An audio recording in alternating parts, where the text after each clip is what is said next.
Pelatih Jordania Abdallah Abu Zema kecewa berat setelah menerima kekalahan dari Timnas Indonesia U23.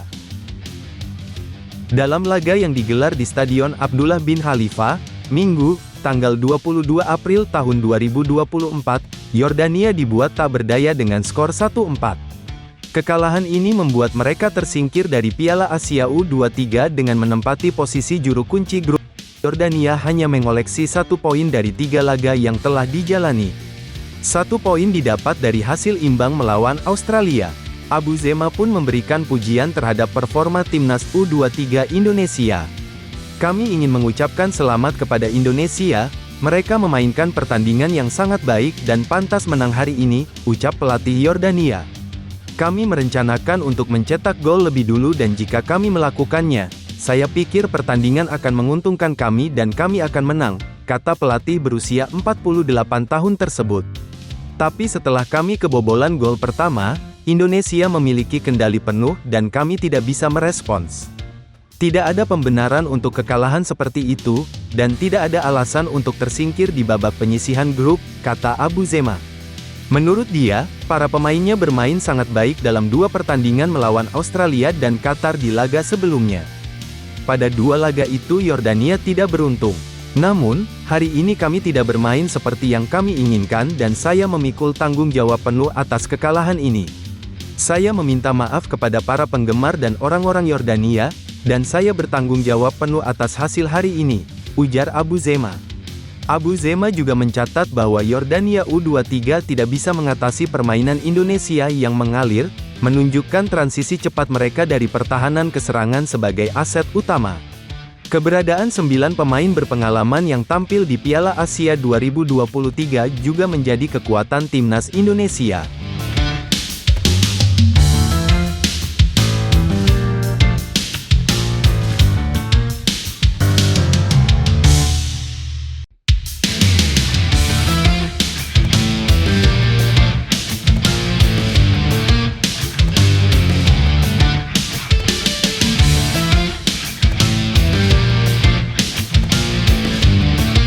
Pelatih Timnas U23 Australia, Tony Fitmar memberikan pujian ke kiper Timnas U23 Indonesia, Hernando Ari.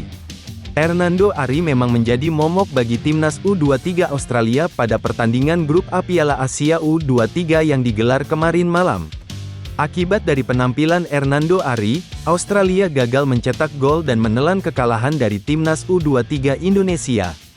Australia kalah dari Timnas U23 Indonesia dengan skor 1-0 lewat gol Komang Teguh. Sejatinya, Australia memiliki momen untuk unggul di babak pertama tepatnya pada menit ke-23. Pada menit itu, Australia mendapatkan sepakan penalti setelah Komang Teguh dinilai melakukan handsball. Namun, Mohamed Toure gagal memanfaatkan sepakan penalti. Bola tendangan Toure dapat ditepis dengan baik oleh Hernando Ari. Tidak hanya itu, Hernando Ari beberapa kali juga melakukan penyelamatan penting. Bahkan kiper Persebaya itu dinobatkan sebagai the man of the match. Selepas pertandingan, Tony Fitmar memuji penampilan Hernando Ari sebagai unbelievable game atau permainan yang luar biasa. Andai mencetak penalti itu maka pertandingan pasti berubah menguntungkan kami. Hal itu memberi mereka dorongan, kata Tony Fitmar. Dan kami tidak bisa memanfaatkan peluang kami.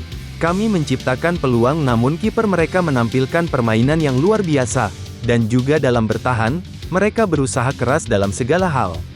Itu membuat para pemain kami frustasi. Namun saya tidak bisa menyalahkan cara bermain kami, ujarnya.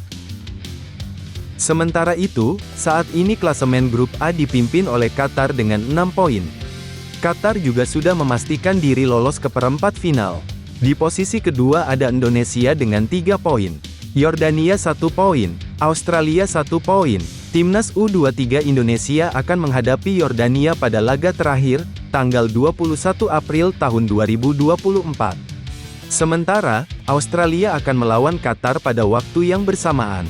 Kedua laga itu akan menjadi penentu kelolosan Timnas U23 Indonesia, Yordania, dan Australia ke babak berikutnya.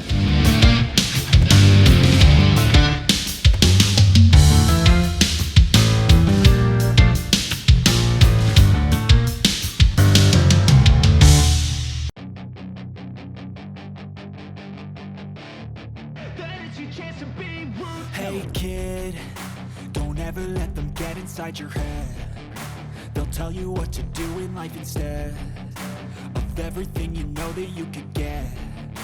Don't let them guide your life. Ketua Umum PSSI, Erick Thohir beri sinyal positif, namun tak memaksa proses naturalisasi penjaga gawang keturunan, Emil Audero Mulyadi ke Timnas Indonesia. Sebelumnya, Erick Thohir sempat melakukan pertemuan dengan kiper Nerazzurri, Emil Audero Mulyadi. Usai pertemuan tersebut, ramai rumor menyebut jika pemain kelahiran Mataram itu bakal segera dinaturalisasi dan memperkuat Timnas Indonesia. Pasalnya, beberapa pemain yang pernah berfoto dengan Erick Thohir hampir semuanya kini sudah berseragam merah putih. Khusus untuk Emil Audero, Ketum PSSI menyebut jika komunikasi dengan sang pemain masih berlanjut dan peluang memperkuat Timnas Indonesia tetap terbuka. Namun, Erick Thohir tak mau memaksa dan semua keputusan tetap berada di tangan Emil Audero apakah dirinya siap dinaturalisasi atau tidak. Sama seperti Emil Audero, saya berbicara bahwa kita tetap terbuka, tapi kita tidak mau istilahnya memaksakan, kata Erick Thohir kepada awak media. Karena seperti yang teman-teman tanyakan, Justin Hubner mendarat, langsung main. Nathan Joaon datang langsung main. Artinya tidak ada pemaksaan. Mereka langsung main dengan risiko cedera, tetapi mereka ingin membela merah putih, itu yang kita harapkan, tambah Erick Thohir. Erick memperingatkan bahwa para pemain yang berada saat ini di skuad Indonesia bukan merupakan pemain bayaran.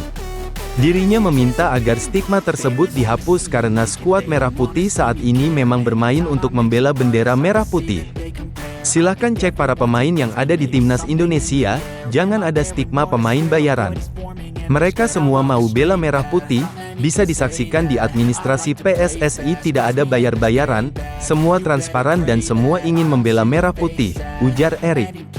Sementara itu, Emil Audero yang berpotensi perkuat Timnas Indonesia, kini tinggal selangkah lagi memastikan gelar Scudetto bersama Inter Milan.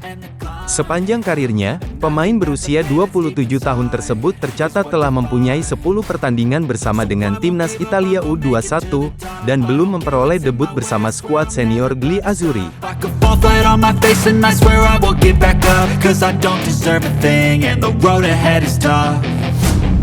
They'll try to